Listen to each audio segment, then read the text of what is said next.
What up, y'all? Time to get going. A little late start today. Slept in a little bit. You know, it happens. Sometimes you need to rest, alright? But it's video number 3, alright? I'm AJ Hollandquest, also known as A.J.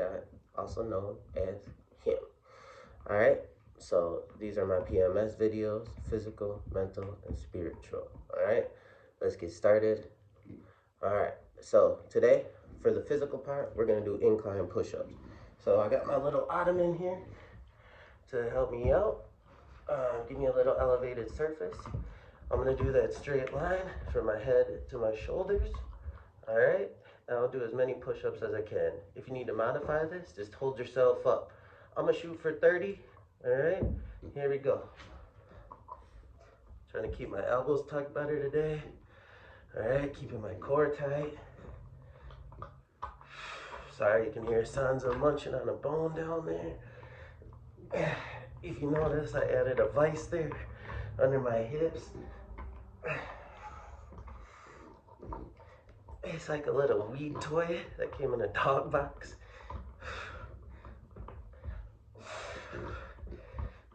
I thought it was funny, so I added it in today.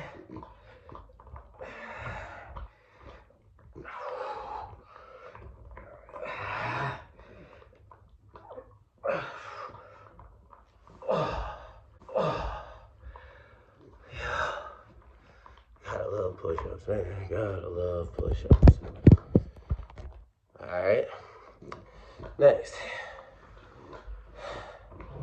I'm gonna do leg pulses. So I'm gonna lay down, keep my head up, keep my core tight. I'm gonna elevate my legs about 6 inches off the ground, and I'm just gonna pulse them up from about 12 inches to 6 inches.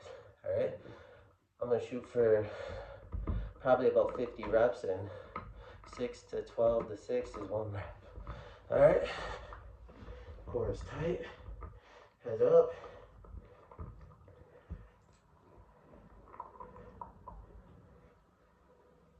Try to keep my toes pointed to the sky too, helps keep my core tight.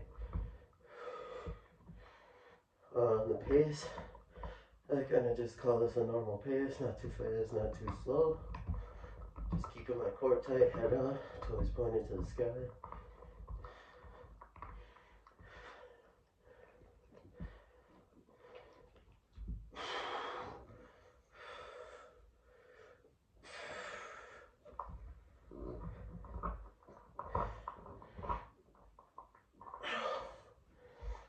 For 3.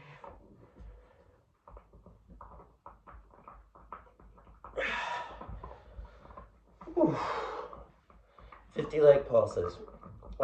Next one for the core, I'm gonna do, I call them just scissors kicks that I lay on the ground. So my feet are gonna cross, go as wide as I can, come back forward, cross. That's gonna be 1, and I switch which foot's on top. I'm gonna try to do 50 of those. Keep my toes pointed up to the sky, head, core tight, looking at my toes. Hands can be on your side or above you. I do these a little faster because they take longer. I'm gonna shoot for about 25.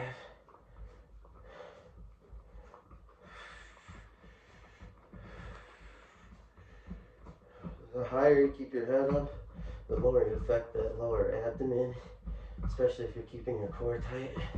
Those lower abs are the hardest ones to get to, so really try to keep your chin tucked, looking down at your lower abs.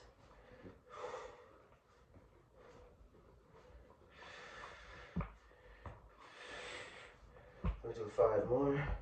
1, 2, 3, 4, 5.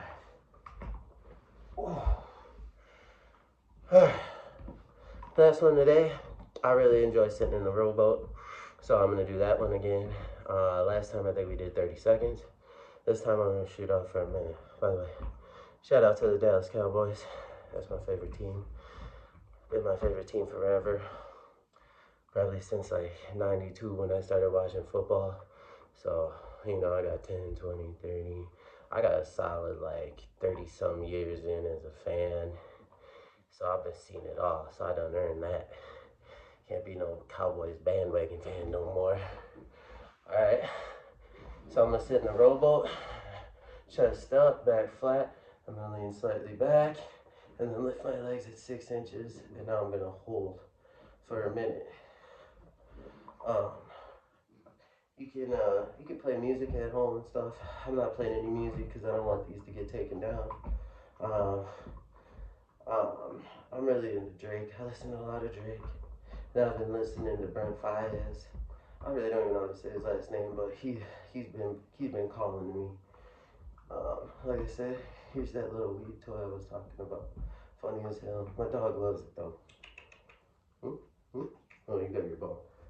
She's got her little bone. Queen of the North's having a great day. Alright, we got about 20 more seconds. I'm starting to shake. Alright, if you get tired, just set your feet down. Put them back up. Alright, or you can tuck them in like that to hold them in if you don't want to touch your feet down. 5 more seconds. 4, 3, 2, 1. Oh, man. So, for the mental part today, we're going to talk about positive thinking. All right. I took this the sports psychology course in college. It was rather new, kind of a new concept. But in that class, it talks about in order to master a skill, it takes 1,000,000 reps. I ended up you had to write like a 40-page paper on something. I wrote mine on Kobe Bryant and his dedication to the game. But, the master dribbling the ball left hand, 1,000,000 reps. Shooting that jumper, 1,000,000 reps. So just like any other skill, you want to get your bench press up, you got to bench press. So to train yourself to be have a positive mindset, and always think positive, you have to train it. It's a skill, just like anything else. You always have to talk positive about yourself. That's why in the beginning of the video, I said I'm him, because I am him. All right, and if you know me, you know I walk a fine line between confident and cocky. All right, but I'd rather be known as cocky than passive or depressed, whatever it might be. I'd rather be overpaid than underpaid, right? You'd rather be overappreciated than underappreciated, okay? So you always need to talk positive about yourself, and you know why? Because 1, it's a skill, and 2, anything you say anything you say out loud has an effect on the physical world. I saw this psychologist who works for the Cubs, the Giants, the Yankees, Jacksonville Jaguars, at a track and field clinic. And all these coaches, they didn't understand what was going on. But she showed this video that whenever you speak negative about yourself, and she showed this picture like inside your brain, you create these black holes. Anytime you had negative self-talk, so the dude was talking negative about himself as she's like filming this in his brain, literally like black holes, like the universe, obviously. So is above, so is below, within is without, so we are the universe. That's a whole nother subject. But you create these black holes in your brain, so you don't get the connectivities, the neurons, all that stuff connective in your brain, all that connective tissue. You create these black holes and you don't create those new connections. When the person was speaking positive about yourself, he's creating new neurons, new connections, new pathways in his brain, making himself better. All right, so that shit is real. And I applied that to my leadership and coaching, because whenever you walk into a room, people can tell your energy, your aura from 10 feet away, because that all has a physical effect on the world. So you need to exude confidence. You need to exude positivity. And most of all, you need to say it out loud. That's why when I told you to say those 3 positive things, you needed you to say them out loud. You don't just think them, you say them out loud. When you get in the mirror test, you say those things out loud. When you're there in the morning doing your daily affirmations, you say those out loud. I am happy. I am healthy. I am wealthy. I am confident. I am positive. I am happy. Whatever your affirmations are in the morning, say that shit out loud, because it has a physical effect. This is real psychology. These are like peer-reviewed papers. You can go and research. This is all real. That thing I post up here, which I'll probably post up here, that's real. That's real. You need to say that stuff. You need to say I am. It's just like when you're manifesting. You have to picture like you already have it. You have to picture like you already got it. You got to say it like it's in your wallet. Hey, I have $1,500, right? Because why? I have $1,500 and you're going to have it. That's how you manifest that stuff. Hey, I'm going to have the coolest fucking Frenchie, right? I manifested her, all right?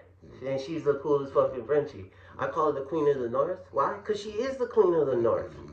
She wants her bone, all right? So, just like I was saying, they call it spelling for a reason, all right? Because you're casting a spell on yourself. So again, it's better to be cocky and confident than negative and depressed, all right? Rather be overpaid than underpaid. So always talk positive about yourself, all right? As for the spiritual aspect, I'm going to talk a little bit more about leadership. And one way I found that I was able to connect deeper, it was about a year into my spiritual journey, was I had to be vulnerable. All right. I was always, you have three faces, right? You have the one you show the world, you have the one you show your family, friends, and you close people. And then the third one is your true self, who really no one ever sees. That's who you really are. All right. And I got this persona, I just call him AJ, like the one they see out in public, the one that I had to be out in public. Not everyone can see your secondary side.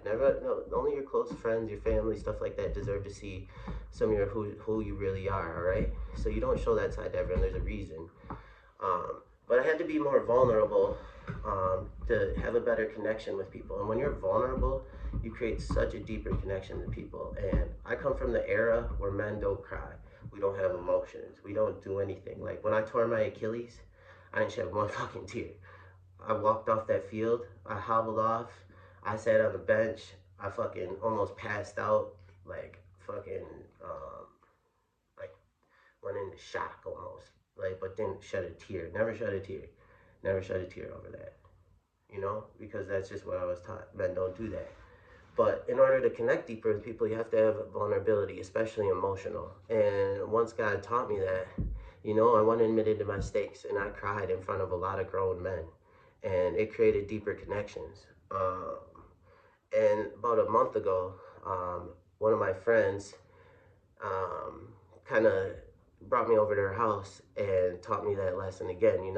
I get so caught up in this mission that God has for me, trying to save people, wake people up, help people, that I forgot to be there for the ones that really matter and are there for me. And she kind of checked my ass and was channeling this stuff one night, and don't forget about the ones that matter. And she just broke me down and made me cry with all the shit she was channeling. And she's like, AJ, I've never seen you cry before. Oh my God, that means so much. I could just feel the deeper connection we created. And she really needed me. She was telling me that I'm really one of her true only friends that she's ever been here since she moved here.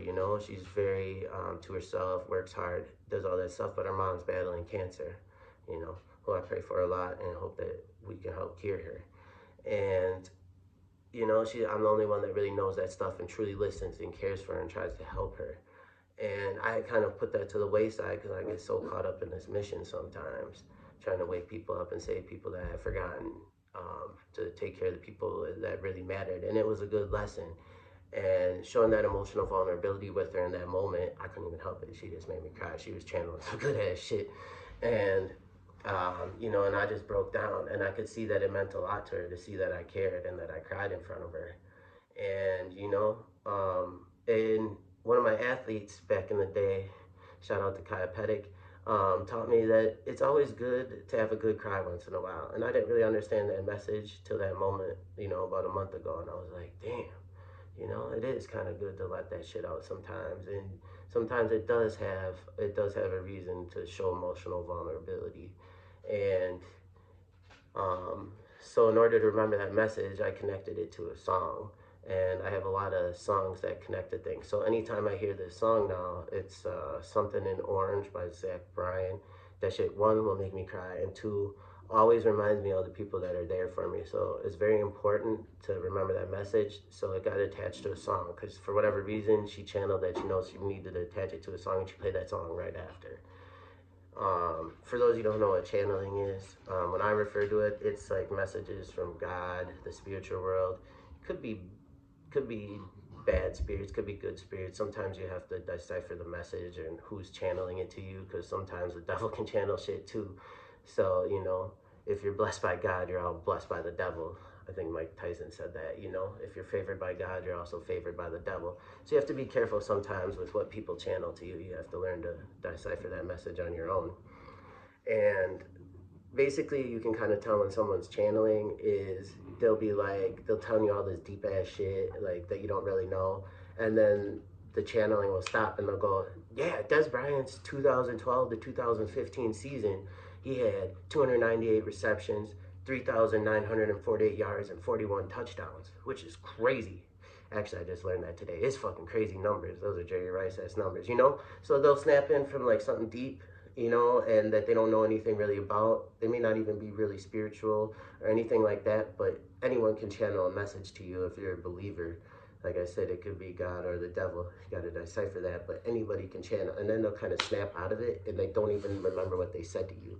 You know, my soulmate, my dude, my, you know, other half in this world, he channels shit all the time to me, but he doesn't even remember what he said to me. And I'll have to remind him, like, dude, you told me, you're the one who told me about this.